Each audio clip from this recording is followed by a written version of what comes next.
பெரியவா சரணம். பெரியவா வானொலியின் மாலை நிகழ்ச்சிகள் ஆரம்பமாகின்றன. இன்றைய எமது நிகழ்ச்சிகள் நித்திய குரு பாதுகா பூஜா, ஸ்ரீ ரா கணபதி அவர்கள் எழுதிய புத்தகத்தின் ஒளிவடிவம், ஆன்மீக உரை, மகா பெரியவா மகிமை உபன்யாசம். பெரியவா சரணம். பெரியவா சரணம். அடுத்த நிகழ்ச்சி நித்திய குரு பாதுகா பூஜை. शुक्लाम्बरधरम् विष्णुम् शशिवर्णम् चतुर्भुजम् प्रसन्नवदनम् ध्यायेत् सर्वविघ्नोपशान्तये। ममोपात्त समस्त दुरितक्षयद्वारा श्रीपरमेश्वरप्रीत्यर्थम् गुरुप्रसादसिद्ध्यर्थम् गुरुप्रीत्यर्थम् गुरुपादपूजाम् अद्य करिष्ये। गुरुर्ब्रह्मा गुरुर्विष्णुर्गुरुर्देवो महेश्वरः गुरुः साक्षात् परब्रह्म तस्मै श्रीगुरवे नमः। अपारकरुणासिन्धुम् ज्ञानदम् शान्तरूपिणम् श्रीचन्द्रशेखरगुरुम् प्रणमामि मुदान्वहम्। सदाशिवसमारम्भाम् शङ्कराचार्यमध्यमाम् अस्मदाचार्यपर्यन्ताम् वन्दे गुरुपरम्पराम्. எல்லோரும் குருவை பெரிவாளை தியானம் பண்ணிண்டு அர்ச்சனை பண்ணுவோம். அஷ்டோத்திரம். பெரியவா அஷ்டோத்திரம் பல அஷ்டோத்திரங்கள் இருக்கு. அதுல எளிமையா சுலபமா எது இருக்கோ அதை நான் இப்ப சொல்றேன். எல்லோரும் இதை கேட்டுண்டே திருப்பி சொல்ல முடிஞ்சுவா சொல்லி சொல்லி பெரிவாளுக்கு பாதத்துல ஒவ்வொரு புஷ்பத்தை அர்ச்சனை பண்ணலாம். ओम श्री कांची कामकोटि पीठाधीश्वराय नमः। श्रीमत् चंद्रशेखरेन्द्र सरस्वती गुरुभ्यो नमः। संन्यासाश्रम शिखराय नमः। काषाय दंडधारिणे नमः। सर्वपीठापहारिणे नमः। स्वामिनाथ गुरवे नमः। करुणासागराय नमः। जगदाकर्षण शक्तिमते नमः। सर्वचराचर हृदयस्थाय नमः। ओम भक्त परिपालक श्रेष्ठाय नमः। धर्म परिपालकाय नमः। श्री जयेन्द्र सरस्वत्याचार्याय नमः। श्री विजयेन्द्र सरस्वती पूजिताय नमः। शिवशक्ति स्वरूपाय नमः। भक्ताभीष्ट प्रदायकाय नमः। ब्रह्मण्य पोषकाय नमः। ब्रह्म विष्णु शिवैक्य स्वरूपाय नमः। कांची क्षेत्रवासाय नमः। कैलाश शिखरवासाय नमः। स्वधर्म परिपोषकाय नमः। चातुर्वर्ण संरक्षकाय नमः। लोकरक्षण संकल्पाय नमः। ओम ब्रह्मनिष्ठापराय नमः। सर्वपापहराय नमः। धर्मरक्षक संतुष्टाय नमः। भक्तार्पितधन स्वीकर्त्रे नमः। सर्वोपनिषत् सारज्ञाय नमः। सर्वशास्त्रगम्याय नमः। सर्वलोक पितामहाय नमः। भक्ताभीष्ट प्रदायकाय नमः। ब्रह्मण्य पोषकाय नमः। नानाविध पुष्पार्चितपताय नमः। रुद्राक्ष क्रीडधारिणे नमः। भस्मोद्दोलित विग्रहाय नमः। सर्वज्ञाय नमः। सर्वचराचर व्यापकाय नमः। अनेक शिष्य परिपालकाय नमः। मनश्चाञ्चल्य निवर्तकाय नमः। अभयहस्ताय नमः। भयापहाय नमः। यज्ञपुरुषाय नमः। यज्ञानुष्ठान रुचिप्रदाय नमः। यज्ञसम्पन्नाय नमः। यज्ञसहायकाय नमः। यज्ञफलदाय नमः। यज्ञप्रियाय नमः।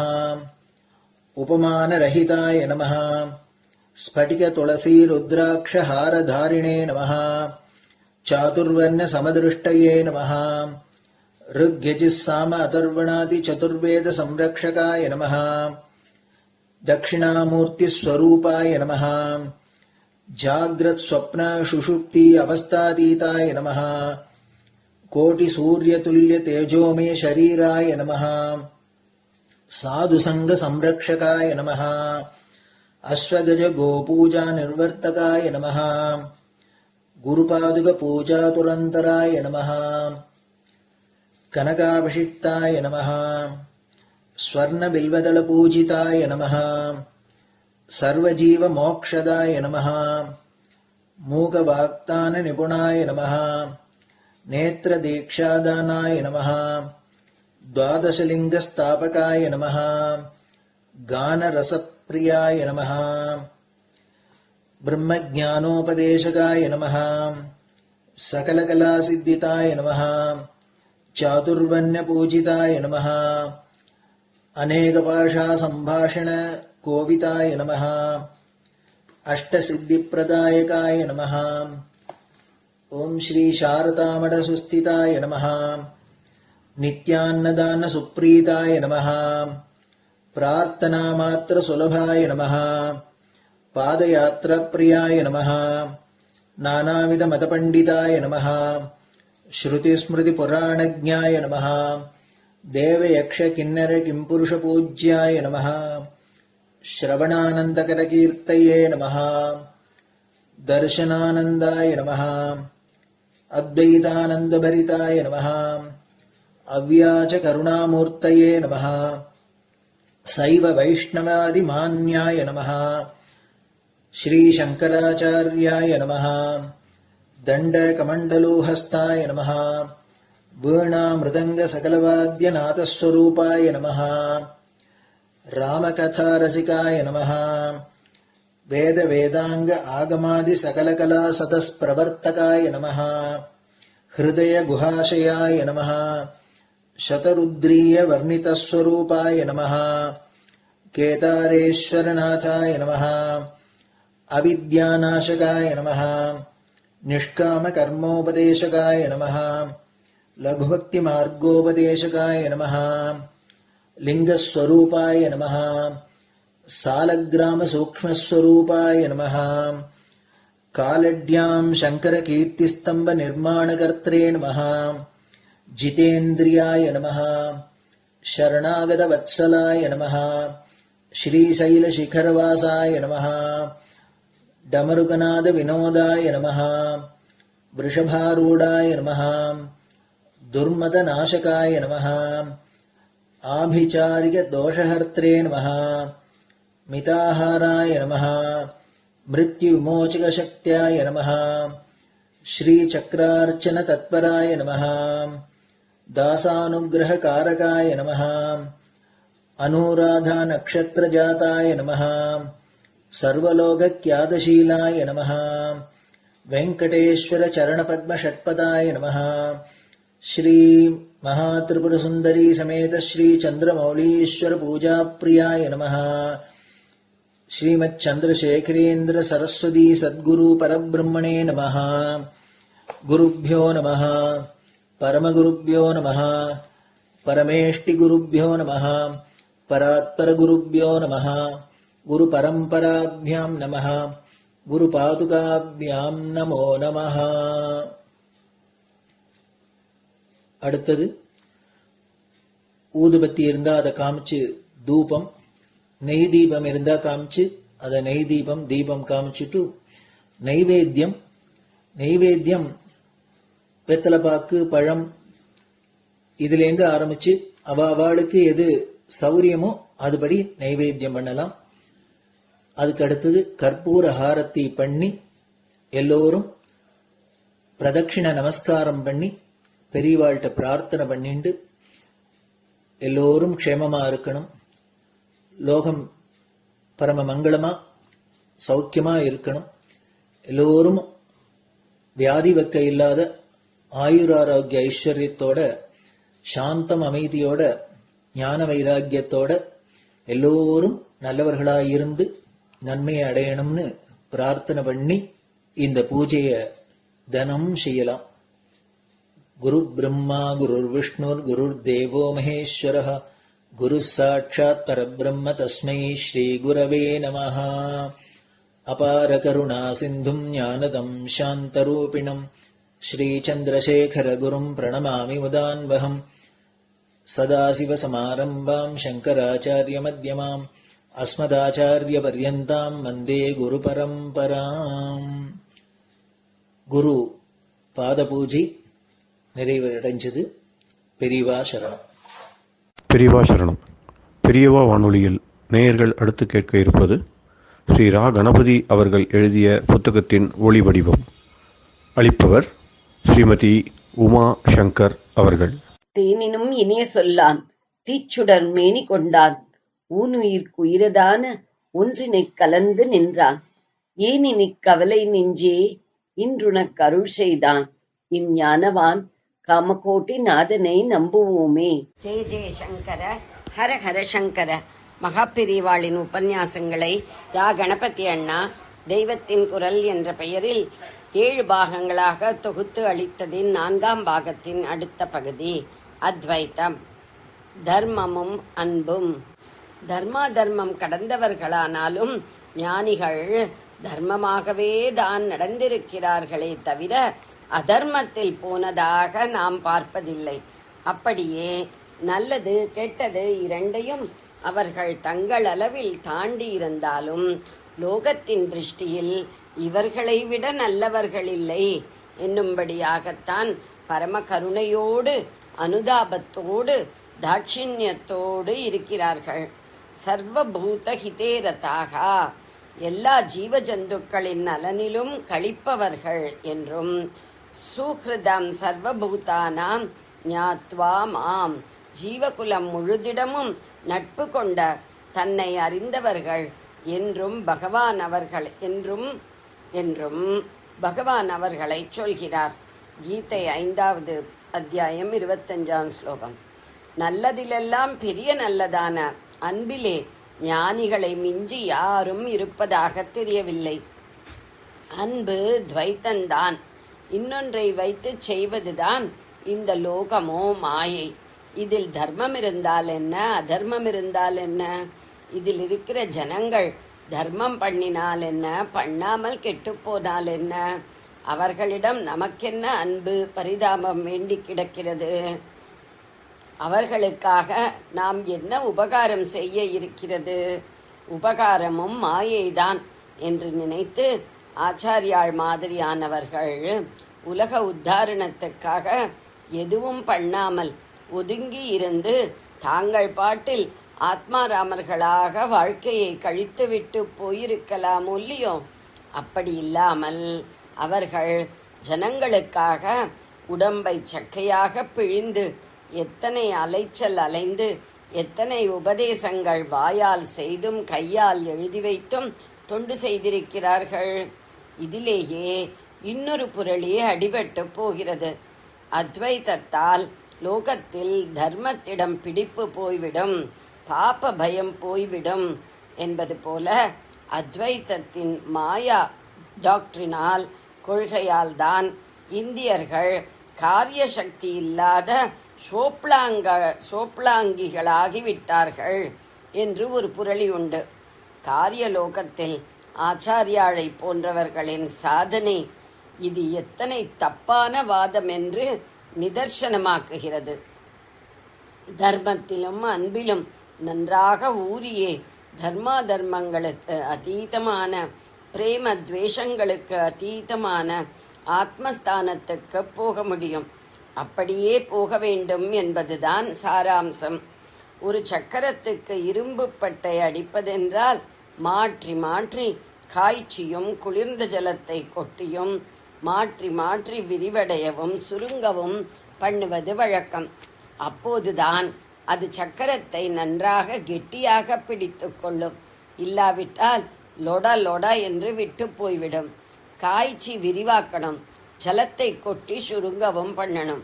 இந்த மாதிரிதான் ஒரு ஜீவன் ஆத்மஸ்தானத்தை போய் கெட்டியாக பிடித்து கொள்ள வேண்டுமென்றால் தர்மத்தின் பல கட்டுப்பாடுகளால் அதன் கீழான குணம் குறுகும்படியாகவும் பண்ணணும். அன்பின் விசாலத்திலே அதன் மேலான குணம் விரியும்படியும் பண்ண வேண்டும்.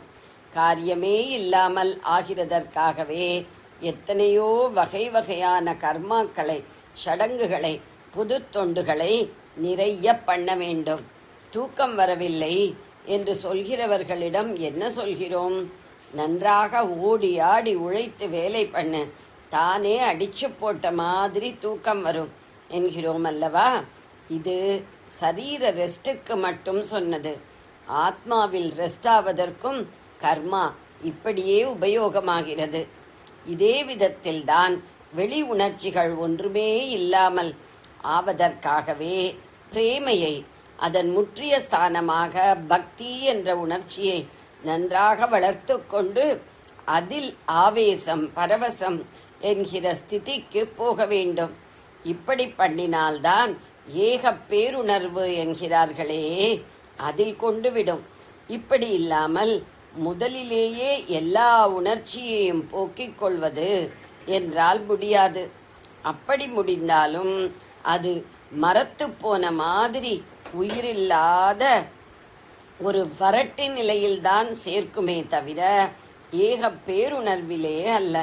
பலவிதமான உணர்ச்சிகள் எழும்பிக் கொண்டே இருக்கும்போது எல்லாவற்றையும் அடியோடு இல்லாமல் பண்ணிக்கொள்வது சாத்தியமா? இல்லாவிட்டால் அவற்றிலேயே ரொம்பவும் உத்தமமாக இருக்கப்பட்ட பிரேமை என்ற ஒன்றை மட்டும் பெரிசாக வளர்த்து கொண்டு அதிலே மற்ற உணர்ச்சிகள் அமுங்கி போகும்படி செய்வது சாத்தியமா? பல பேர் சேர்ந்து சலசலவென்று பேசிக்கொண்டிருக்கும் போது எல்லாரையும் சைலண்டாக இருக்கச் சொன்னால் அவர்களால் இருக்க முடிகிறதா? முடிவதில்லை. ஒரு நிமிஷம், 2 நிமிஷத்துக்கு அப்புறம் ஒருத்தர் 2 பேர் ரகசியம் பேசிக்கொள்ள ஆரம்பித்து அப்புறம் எல்லாருமே அப்படி பண்ணி ஒரு 10 நிமிஷம் போனால் ரகசியம் என்பதும் நல்ல சத்தமாகவே ஆகிவிடுகிறது. மனசின் எல்லா உணர்ச்சிகளையும் ஒரே வீச்சில் அடக்க பார்ப்பதும் இப்படித்தான் முடியும். அதுவே சைலன்ஸ் ப்ளீஸ் என்று திரும்ப திரும்ப சத்தம் போட்டு கொண்டிருக்காமல் சிரித்தவாறு, சைலன்ஸ் சைலன்ஸ் என்றே சத்தம் போட்டு கொண்டிருக்காமல் ராம ராமா, சிவ சிவா என்று ஏதோ ஒரு நாமாவை யாராவது ஒருத்தர் சொல்ல ஆரம்பித்தால் அதிலேயும் ராகம், தாளம் எல்லாம் சேர்த்து ரசம் அதிகமாகும்படி பஜனையாக ஆரம்பித்தால் எல்லாரும் அதையே திருப்பிச் சொல்லி அத்தனை சத்தமும் இந்த நாம சப்தத்திலேயே அடங்கி போய்விடுகிறது. அரை மணி, 1 மணி கூட, ராத்திரியெல்லாம் கூட பல தினுசாக பலுக்கி பலுக்கி ராகதாளங்களை மாற்றி நாமங்களையும் மாற்றி பஜனை செய்தால் எல்லாரும் மற்ற பேச்சு பேசாமல் அதில் கலந்து கொள்ள முடிகிறது. இது மௌனம் இல்லைதான், ஆனால் அதற்கு நெக்ஸ்ட் பெஸ்ட், அதற்கு அடுத்தபடியான உத்தம நிலை என்று சொல்லலாம். இப்படி நாமாவிலே தோய்ந்து சொக்கிப் போனால் தானே மௌனத்தில் கொண்டு விட்டுவிடும். வெறும் பேச்சு அப்படி பண்ணுமா? அப்படித்தான் அநேக உணர்ச்சிகளில் அன்பு என்பது பக்தியின் பல ரசபேதங்களோடு வெளிப்படுகிற போது, பல விதத்தில் வெளிப்படும் போது அதில்தான் மற்ற உணர்ச்சிகள் அமுங்கி அப்புறம் இந்த துவைத அன்பும் அந்த பல பாவங்களில் ஏதோ ஒன்றிலேயே நின்று பிறகு அத்வைத அமைதியிலே சேர்க்க முடியுமே தவிர அப்படியே நேரே மனசின் எல்லா உணர்ச்சியையும் அடைத்து விடுவதென்றால் முடியாது. மனம் பட்டு போக அன்பு தேவை. யோக சாஸ்திரம் என்பது எல்லா மன ஓட்டத்தையும் நிறுத்தி விடுவதற்குத்தான்.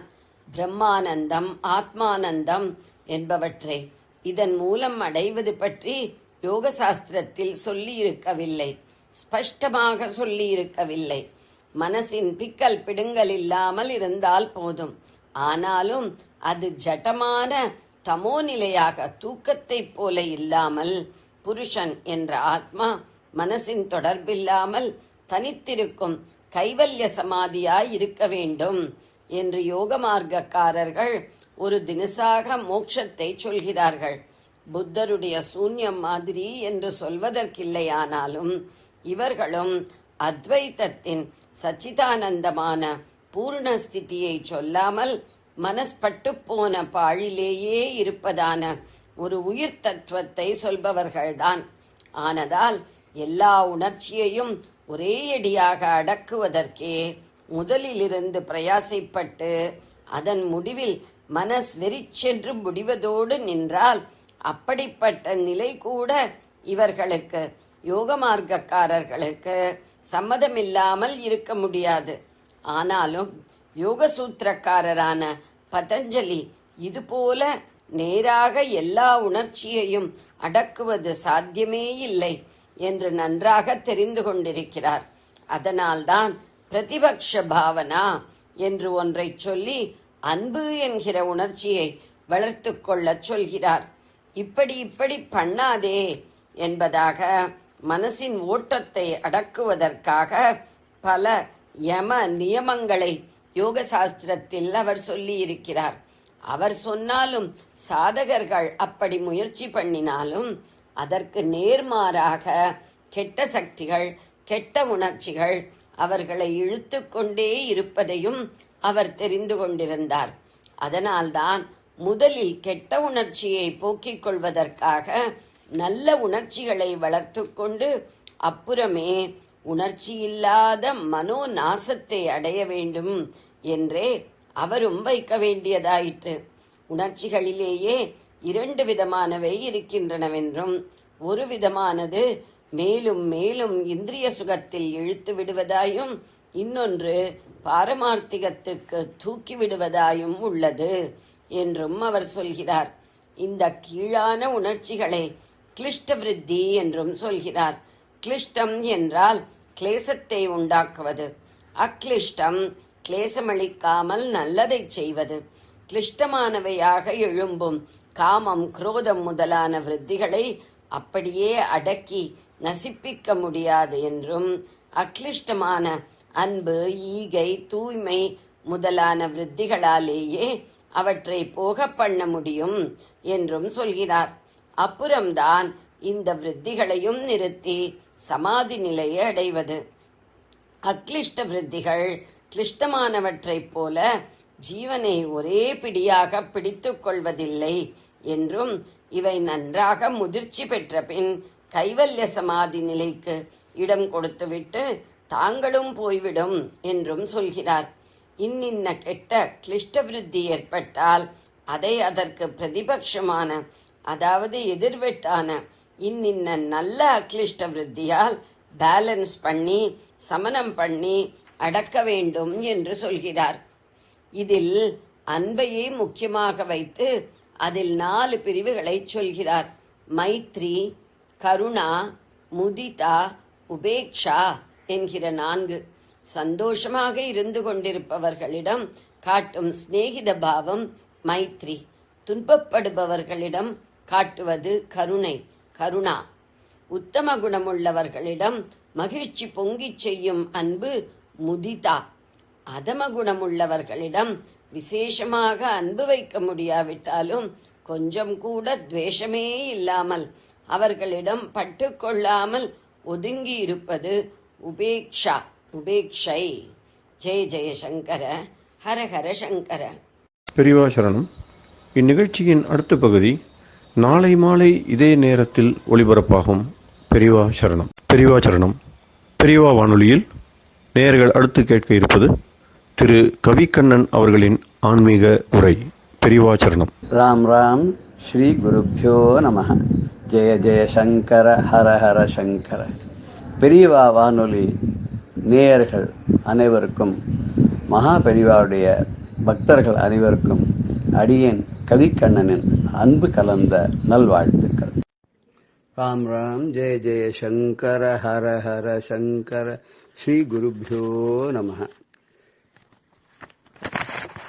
திருமூலர் சிவபெருமானை பற்றி சொல்லும்போது என்ன சொல்றாருனாக்க,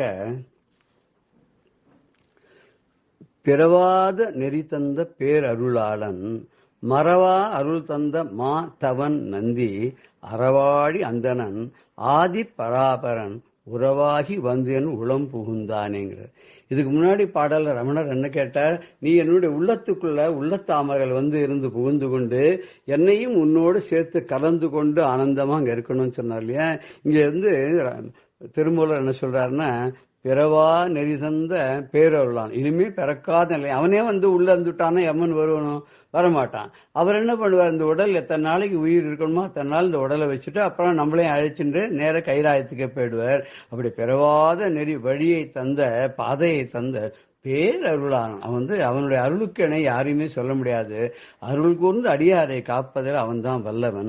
மறவா அருள் தந்த மா தவன் நந்தி. அந்த நந்தியன் அந்த பரமேஸ்வரன் மாதவன், எப்போதும் தவத்திலே கண்ணை மூடிக்கொண்டு தபஸ் செய்து கொண்டே இருப்பார், இல்லைன்னா ஆடிக்கொண்டே இருப்பார். அவன் வந்து அவனை மறவாத அருளை நமக்கு கொடுத்திருக்கான். அவனை என்னென்றும் நினைத்து வழிபடக்கூடிய பாக்கியத்தை நமக்கு தந்திருக்கான். அவன் யாருன்னா அறவாழி அந்தணன். வள்ளுவர் சொல்வார், அறவாழி அந்தணன் தாழ் சேர்ந்தார்கல்லால் பிற ஆடி நீற்றல் அரிது. அற ஆழின கடல், அறம்னா தர்மம். தர்மங்கக்கூடிய கடல்ல கடலாக இருக்கக்கூடிய அந்தணன் அப்படின்னு, அந்தணர் என்போர் அறவோர் அப்படின்னு வள்ளுவர் சொல்றார் இல்லையா. தர்ம வழி நடப்பவர்கள் தான் அந்தணர். தர்மமே கடலாக இருப்பவன் சிவன். அவன் பெரிய அந்தணனவன். அவன் தான் ஆதி பராபரன். அவன் இன்னைக்கு நேர்த்திக்கு இல்லை, எப்போதும் இருக்கக்கூடியவன், முக்காலத்திலும் இருக்கக்கூடிய அந்த ஆதி பரமனவன். அவன் உறவாகி வந்து என் உளம் புகுந்தானே. அவன் எனக்கு சொந்தமாக வந்து என்னை ஆட்கொண்டு என்னோட உள்ளத்துல புகுந்து வாத்சல்யத்தோட உள்ள வந்து தங்கி அப்படியே உள்ளுக்குள்ள வந்து என்னன்னா பழைய இருப்பிடமாக, இதுக்கு முன்னாடி என்னுடைய இதயத்துக்குள்ளே அவன் இருந்தான். நடுவுல கொஞ்ச காலம் என்ன ஆச்சு அப்படின்னு கேட்டாக்க, நான் வந்து கொஞ்சம் அவனை மறந்துதான் இருந்தேன். அதுதான் உண்மை, அதை ஒத்துக்கணும். அவனை மறந்து கொஞ்ச நாள் அவனை பத்தி நினைக்காத, அவனை பத்தி ஒன்னும் பாடாத, அவனுடைய கோவிலுக்கு போகாத ஒரு திமிர்னால அப்படின்னு வச்சுக்கலாமே. அப்படி திமிர்னால அந்த மாதிரி நான் இருக்கும்போது அவன் வந்து ஒன்னும் இல்லை, இவனை எப்படியாவது நம்ம கடை தேத்தணும், இவனுக்கு வந்து நம்ம ஒரு நல்ல வழியை நாம காட்டலன்னு சொன்னாக்க அவன் இன்னும் கெட்டு போயிடுவானே, அவன் கெட்டு போகும்படியா அவன் பண்ணக்கூடாது, அவனுக்கு ஏதாவது ஒரு விதத்தில் நல்வழியை நம்ம படுத்தணும், நல்வழியில் அவனை சேர்க்கணும் அப்படின்னு சொல்லிட்டு பகவான் தானாவே வந்தாராம். எப்படி வந்தார் தெரியுமோ, அம்பாள் வந்த மாதிரி அவரும் வந்தாராம். அம்பாள் எப்படி வந்தா அப்படின்னு கேட்டாக்க, அவ வந்து பழைய இருப்பிடமாக வருந்தா வகையாக வந்தாள். வருந்தா வகை என் மனத்தாமரையில் வந்து புகுந்து இருந்தால் பழைய இருப்பிடமாக. இனி எனக்கு பொருந்தாதொரு பொருள் இல்லை, விண்மேவும் புலவருக்கு விருந்தாக வேலை மருந்தானதை நல்கும் மெல்லியடே. அந்த அம்பாள் அப்படிப்பட்ட மெல்லடையை உடையவள். அவள் வந்து அமர்களுக்கெல்லாம் அமுதை கொடுத்தவள் தான். அவ வருந்தாவகை என் மனத்தாமரை வந்து புகுந்திருந்தாள். நான் மனசு வருத்தப்படாத வண்ணமாக எனக்கு அன்போடு நான் என்னுடைய பக்தியை ஏற்றுக்கொண்டு என் மீது பிரியம் கொண்டு அன்பு கொண்டு அவ என்ன பண்ணான்னா, என்னுடைய மனம் வருந்தாத வகையில என்னுடைய மனத்தாமரையில் வந்து புகுந்து இருந்தாளாம். அவ என்னோட மனத்தாமலை எப்படி வந்து புகுந்து இருந்தா தெரியுமா, அவளுக்கு வழி தெரியுமான்னு கேட்டா, என்ன பழைய இருப்பிடமாக, அது அந்த பழைய இருப்பிடம் அவதான் அங்கதான் இருந்தாவோ, அது மாதிரி பரமேஸ்வரன் உள்ளத்துல தான் இருந்தார். இப்போ என்னுடைய தீச்செயல்கள்னால தீய பழக்கங்கள்னால அவர் வந்து என்னை விட்டு வெளில போனார். ஆனா இப்ப திரும்பி பழைய இருப்பிடமா அவரே என்னுடைய இதயத்துக்குள்ள வந்துட்டார். இனி எனக்கு பொருந்தாதது ஒரு பொருள் இல்லை. இனிமே எனக்கு ஏதாவது எனக்கு ஒவ்வாததுன்னு ஏதாவது இந்த உலகத்துல உண்டா? கிடையவே கிடையாது. எல்லாம் அவன் தான் சொன்னப்புறம் அவன் இருக்கும் இடத்துல எல்லாமே இருக்குமே. அப்பேற்பட்ட நிலைக்கு நான் போயிட்டேன். அந்த மாதிரி நிலைக்கு நான் போனதுனால எனக்கு எந்த கவலையும் கிடையாது. உறவாகி வந்தன் உளம் புகுந்தான். என்னுடைய உள்ளத்துக்குள்ள என்ன பெரிய உறவாக நினைத்து உள்ளத்துல வந்து புகுந்து கொண்டான் இல்லையா. இனிமே அவனை தவிர எனக்கு எதுவுமே கிடையாது. விண்மேவும் பதவியும் வேண்டாம், விண்ணுலகத்துக்கு போகக்கூடிய நிலையும் எனக்கு வேண்டாம் அப்படின்னு சொல்றார். இனி ஒரு பொருந்தாத ஒரு பொருள் இல்லை, விண்மேவும் புலவருக்கு விருந்தாக. எனவே ஆகாசத்தில் இருக்கக்கூடிய விண்ணுலகத்தில் இருக்கக்கூடிய தேவர்களுக்கெல்லாம் விருந்தாக அமுதத்தை கொடுத்தாளே அம்பாள், அது மாதிரி எனக்கு எது கொடுத்தாலும் எனக்கு வேண்டவே வேண்டாம் அப்படிங்கிறார். ஏன் வேண்டாம் அப்படின்னு அவரே இன்னொரு பாடல சொல்ல போறார். பிரான் அருள் உண்டாகில் உண்டு நற்செல்வம், பிரான் அருள் உண்டெனில் உண்டு நல் ஞானம், பிரான் அருளில் பெருந்தன்மையும் உண்டு, பிரான் அருளில் பெருந்தெய்வமும் மாமே அப்படின்னு. அந்த பிரானுக்கான சிவபிரான், இந்த சிவபெருமானுடைய அருள் மட்டும் நமக்கு இருந்துருத்துன்னு சொன்னா எல்லா செல்வங்களும் எத்தனை விதமான செல்வங்கள், நவவிதமான செல்வங்கள் சொல்ல, அத்தனை செல்வங்களும் நம்மளை தேடி தானாவே நம்ம கிட்ட வந்து நிற்கும். அந்த சிவபெருமானுடைய அருள் நமக்கு இருந்துருத்துன்னு சொன்னாக்க நமக்கு நல்ல ஞானம், நல்ல தெளிவு, நல்ல மெய்ஞானம் வரும், மெய்யறிவு வரும். நமக்கு வந்து பற்றற்ற நிலை நமக்கு தானே வரும். அருளில் பெருந்தன்மையும் உண்டு. நமக்கு நல்ல குணங்கள்லாம் வந்து, நல்ல நடத்தை எல்லாம் வந்து, நற்செயல்கள்லாம் வந்து செய்யறது எல்லாமே 4 பேர் மெச்சும்படியான நன்மையாகவே இருக்கும். அப்படி அந்த பிரானுடைய அருள் இருந்துருத்தோன்னா அவன் அருளித்தான நமக்கு வந்து பெரும் தெய்வமும் நாமே வந்து தெய்வ நிலைக்கு பார்த்தா தெய்வீகமா இருக்குன்னு சொல்றோம் இல்லையா. சில பேர் பார்க்கும்போது ஆஹா ஆஹா என்ன தேஜஸ், எப்பேற்பட்ட தேஜஸ், இவர் பண்ண புண்ணியம் தான் என்னன்னு தெரியலையே, அப்படியே தெய்வீகமா ஜொலிக்கிறாரே இவர் அப்படின்னு சொல்ற போல அப்படி தெய்வீகமா ஒளிரக்கூடிய அப்பேற்பட்ட அந்த பிரகாசம் நமக்கு கிடைக்கும். அந்த ஞானம் நமக்கு கிடைக்கும். அந்த ஞானம் நமக்கு கிடைக்கணும் அப்படின்னு சொன்னா என்ன பண்ணணும், அந்த பரமேஸ்வரனை நாம நாடி அவனை நாம் அடைந்தோமானால் நமக்கு ஆறுதல் கிடைக்கும் அப்படிங்கிறது. இது ஆறுதல் அப்படிங்கிறத காலநிலை புலவர் வந்து ஒரு பாட்டில் விதவிதமா யூஸ் பண்ணுவார். அதை பார்த்துன்னு நம்ம அக்ஷரமண மாலைக்கு போகலாம். சங்கரர்க்கும் ஆறுதலை, சண்முகக்கும் ஆறுதலை, ஐங்கரர்க்கும் ஆறுதலை யானதோ மாறுதலையானதோ, சங்கை பிடித்தோர்க்கும் மாறுதலை, பித்தானின் பாதம் பிடித்தோர்க்கும் மாறுதலை பார் அப்படிங்கிற இல்ல. அந்த இம்மையும் ஆவேசத்தை கடைசியில் முடிக்கக்கூடிய இம்மையும் அடுத்த பதத்துடைய ஆவேசத்தை மாறுதலைன்னு சொல்லிட்டு வர்றார். எத்தனை மாறுதலை? 1 2 3, அதுக்கப்புறம் வந்து 4, அதுக்கப்புறம் வந்து 5 இடத்துல மாறுதலை சொல்றாரு. சங்கரர்க்கும் 6 தலை, சங்கரருக்கும் 6 தலை, தலையிலே 6 இருக்கிறது. சண்முகருக்கு 4 தலை, சண்முக தேவனான சுப்பிரமணியருக்கும் 6 தலை, 6 முகங்கள். ஐங்கரர்க்கும் 6 தலை, ஐங்கரருக்கும் 6 தலையானது. ஐங்கரன் யாரு? விநாயக பெருமான். இந்த விநாயக பெருமானுக்கும் 4 தலையானது. முதல்ல பிறக்கும்போது இந்த தலை வேற, அந்த தலையை சிவன் வந்து ஒரு சந்தர்ப்பத்தில் வெட்டிட்டார். அம்பாள் கேட்டு யானை தலையை கொண்டு வைக்கிறதுனால ஐங்கரருக்கும் 4 தலை. அந்த ஐங்கரனுக்கும் விநாயக பெருமானுக்கும் மாறி வந்த ஒரு தலை யானை தலை. சங்கையை பிடித்தோர்க்கும் 6 தலை. சங்கை பிடித்தவர் யாரு? சங்க சக்கர கதாபாணியா இருக்கக்கூடியவர் ரங்கநாத பெருமாள். அந்த ரங்கநாத பெருமாளுக்கும் 6 தலை. அவர் தலை பக்கத்துல 6 ஓடுது, காவேரி ஓடுது. பித்தா நின் பாதம் பிடித்தோர்க்கும் 6 தலை. உன்னுடைய பித்தனே ஏ பரமேஸ்வரனே, உன்னுடைய பாதங்களை பற்றியவர்களுக்கும் ஆறுதலானது கிடைக்கிறது. ஆறுதலை நீ அளிக்கிறாய் பார். இது வந்து உலகத்தில் எப்பேற்பட்ட ஒரு அதிசயம் அப்படின்னு சொல்லி ஆச்சரியமாக அவர் பார்க்கிறார். நம்ம இன்னைக்கு பார்க்க போற ஒரு அக்ஷரமண மாலை பாடல் வந்து 84வது.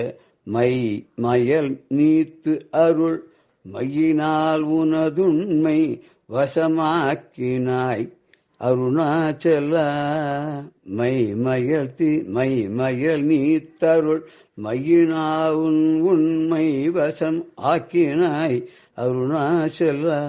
அருணாச்சல சிவ, அருணாச்சல சிவ, அருணாச்சல சிவ, அருணாச்சல.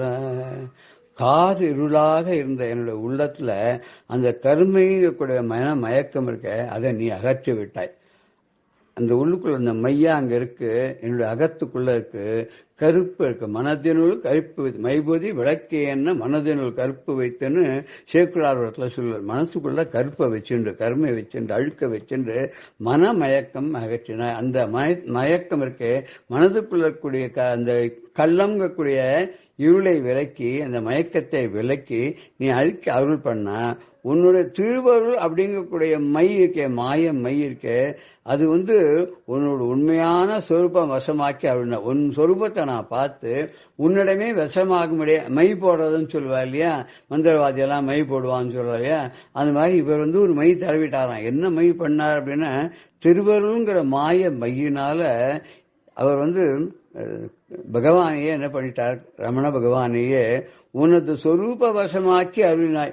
என்ன உன் வசமாக ஆக்கிவிட்டாய் உன்னோட அருள்ங்கிற மாய மையினால. நீ நான் என்னும் பேதம் அகன்றது அருணாச்சலா. இப்ப அந்த மையினால அருள் எனும் மையால என்னை நீ கவர்ந்து எனக்கு மெய்ஞானத்தை உண்டு பண்ணினதுனால இப்ப நீ நான் அப்படிங்கக்கூடிய இரண்டு அந்த துவைத்தமானது போயிடுச்சு. இப்ப நானும் நீயும் ஒன்னே. பொருளே பொருள் முடிக்கும் போகமே அரும் போகம் செய்யும் மருளே மருளில் வரும் தெளிதே என் மனத்து வஞ்சத்து இருள் ஏதுமின்றி ஒளி வெளியாகி இருக்கும் உந்தன் அருள் ஏதென்று அறிகிறேன் அப்படின்னு சொல்லி அபிராமி பட்டார் மாதிரி எல்லா பொருளும் நீயானவன், பொருளாய் ஏற்படும் போகமும் நீயானவன், அந்த போகம் செய்யக்கூடிய மயக்கம் நீதான், அந்த மயக்கத்தினால் வரக்கூடிய போதையும் நீதான், அதுக்கு பின்னாடி ஏற்படக்கூடிய தெளிவும் நீதான். என் மனசுக்குள்ள மஞ்சம் அப்படின்னு சொல்லக்கூடிய கள்ளம்ங்கக்கூடிய இருள் இருக்கு, அந்த இருள் எல்லாத்தையும் விலைக்கு ஒளிமயமாக செய்து அங்கே நீ குடிகொண்டு எனக்கு உன் அருள் மழையை சொரிந்து கொண்டிருக்கிறாய். உள்ளம் பிரகாசமா ஆக்கிவிட்டாய். உன்னோட அருளை நான் என்னன்னு சொல்றதுன்னு சொல்ற இல்லையோ. நம்ம மனசுக்குள்ள எத்தனை மலம் இருக்குன்னு கர்ம மலம், மாயா மரம், ஆணவ மரம். கர்ம மரம் முன் செய்த வினையினால் ஏற்படக்கூடிய கர்மஷங்கள். மாயா மரம்னு உலகத்தில் இருக்கக்கூடிய மாயையினால மயங்கி நம் மனதில் ஏற்படக்கூடிய அசுத்தங்கள். ஆணவ மரம் நான் கூடிய அகந்தை அகங்காரம், நான் என்னோடது. மகாபலி அதனால்தான் அழிஞ்சு போனார். அவர் எந்த தப்புமே பண்ணலையே, எல்லாம் தபஸ் பண்ணி எல்லாத்தையும் அடைஞ்சார். போய் வெற்றி அடைஞ்சு அசுரர்களுடைய ராஜ்யத்தை படிச்சார், அவர் தான் ஆரம்பிச்சார்.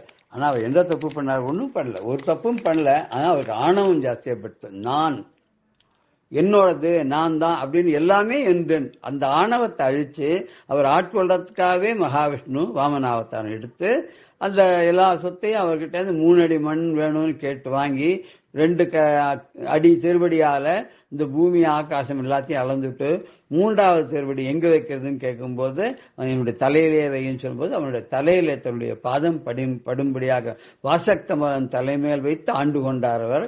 அவன் பாத்தாள லோகத்துக்கு அதிபதியாக கீழே அனுப்பிச்சுட்டார். இன்றும் அவனுடைய வாயில் காப்பவனாக இருந்து அவனை பத்திரமா பாதுகாத்துன்னு வராங்க சரித்திரம். அங்க அவனுக்கு என்ன இருந்தது? இந்த ஆணவ மரம் தான் ஜாஸ்தியா இருந்தது. இந்த ஆணவ மரம் இருந்ததுனால்தான் அவனுக்கு இப்பேற்பட்ட நிலை ஏற்பட்டது.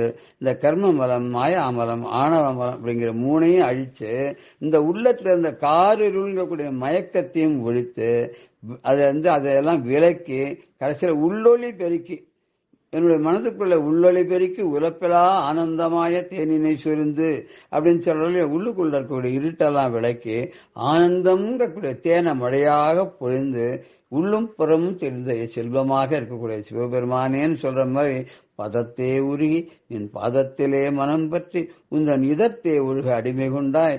இனி யான் ஒருவர் மதத்தே மதிமயங்கேன் அவர் போன வழியும் செல்லேன்னு நாமளும் உன்னோட பாதத்திலே நான் என்றென்றும் உருகி பணிந்து பக்தி செய்து என்னுடைய மனதை அங்கே வைத்து உன்னோட இதத்திலே உன்னுடைய வழியிலேயே உன்னுடைய பற்றிலே நான் என்றென்றும் உன் பாதையிலே செல்லக்கூடியவனாக உன்னோட அடியாராக இருந்து கொண்டு என்னை நீ ஆட்கொண்டு விட்டாய். இனிமே நான் வேற ஏதாவது மதத்துக்கு போவேனா ஆசைப்படுவேனான்னு கிடையவே கிடையாது. நீ உண்ண விட்டாத தித்தித்து என் உடம்போடு உயிர் உணவும் கலந்து உள்ளகத்தும் புறத்தும் தண்ணிய வண்ணம் பரவ பொங்கி நிறைந்து ஆங்கே ததும்பிய எந்தன் மயம் எல்லாம் தன்மயமே ஆக்கினாயே. நீ என்ன பேர்பட்டவன விட்டாத அமிர்தமாக நீ இருக்கிறாய். என்னோட உள்ளத்துக்குள்ள புகுந்து உள்ளும் பருவமாக நீ இருந்து கொண்டு எப்போதும் என்னை நீ ஆட்கொண்டு அருள் பண்ணுகின்றாய். அப்பேற்பட்ட உன்னை நான் என்னைக்குமே நான் மறக்க மாட்டேன். நீதான் என்னை வழி நடத்தும் உற்ற நண்பனாக இருக்கிறாய்.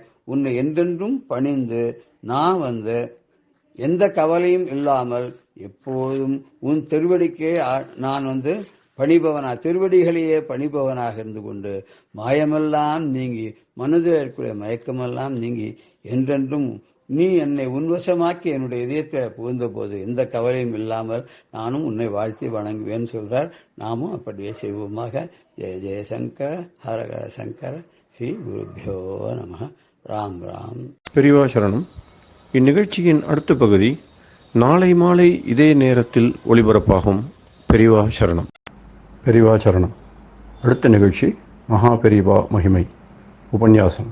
வழங்குபவர் பிரம்மஸ்ரீ கணேச சர்மா அவர்கள். गुरुमध्ये स्थितं विश्वं विश्वमध्ये स्थितो गुरुः गुरुर्विश्वं नमस्तेस्तु तस्मै श्री गुरवे நமஹ. பெரியவா வானகரம்ங்கிற இடத்துல சாதுர்மாசிய விரதத்தில் இருக்கிறதே அடையபலம் ராமகிருஷ்ண தீட்சிதர் அப்படிங்கிற பக்தர் மடத்தில் கைங்கரியம் என்றவர். அவர் இருக்கிறதே ஒரு நாளைக்கு ஒரு 4 மணி வாக்கில் இருக்கும், மத்தியானம் வேளை சாயந்தரம். யாரோ ஒரு அம்மா வந்து பெரியவாளுக்கு நமஸ்காரம் பண்ணிட்டு 1 2 3 அப்படின்னு 10-15 நமஸ்காரம் பண்ணி ஏதோ ஸ்லோகம் சொல்லின்னு இருக்கா. ஸ்லோகம் சொல்லி நமஸ்காரம் பண்ணின்னுக்கிட்டே பெரியவா இந்த ராமகிருஷ்ண தீட்சிட்ட கேட்குறா, அவள்கிட்ட கேளு, அவள் கொள்ளு தாத்தா அப்படின்னு யாத்ரா பிரபந்தமாக சொல்கிறான்னு கேளு அப்படின்னா. இவர் உடனே கேட்டார், உங்கள் கொள்ளு தாத்தா அப்படின்னு யாத்ரா பிரபந்தமாக சொல்லி நமஸ்காரம் பண்ணுறேன்னு பெரியவா கேட்குறா அப்படின்னா. ஆமாம் அப்படின்னா. அவள் கொள்ளு தாத்தா யாத்ரா பிரபந்தன் பண்ணியிருக்கிற போல இருக்கு. அந்த ஸ்லோகத்தை சொல்லி பெரியவாளுக்கு நமஸ்காரம் பண்ணுறான். நீ பெரியவா கிட்ட யாரும் வந்திருக்கா அப்படின்னா. இல்லை, நான் தனியாக தான் வந்திருக்கேன் அப்படின்னு.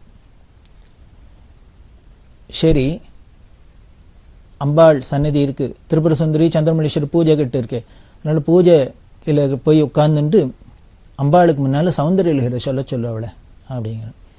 உடனே இவர் சொல்ல அந்த அம்மா போகிறா, போய் சௌந்தர்யலஹரி சொல்கிறா.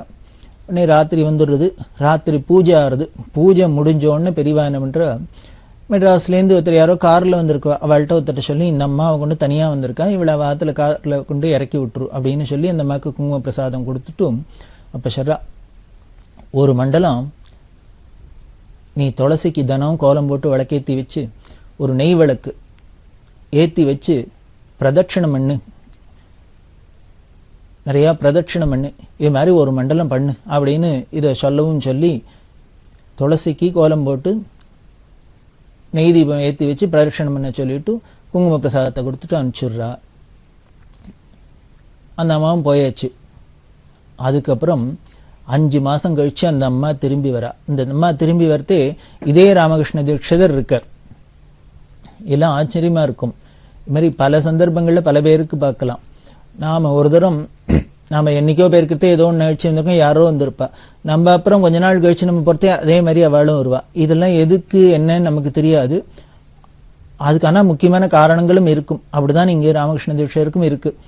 அந்த அம்மா 5 மாதத்துக்கு முன்னால் வரத்தே இதே ராமகிருஷ்ணன் பெரியவா அவள்கிட்ட கேட்க சொன்னா. இப்போ 5 மாதம் கழிச்சு அந்த அம்மா திரும்பி வரா, இதே ராமகிருஷ்ண தீட்சிதர். அன்னைக்கு அவரும் எதேச்சியாக போயிருக்கு.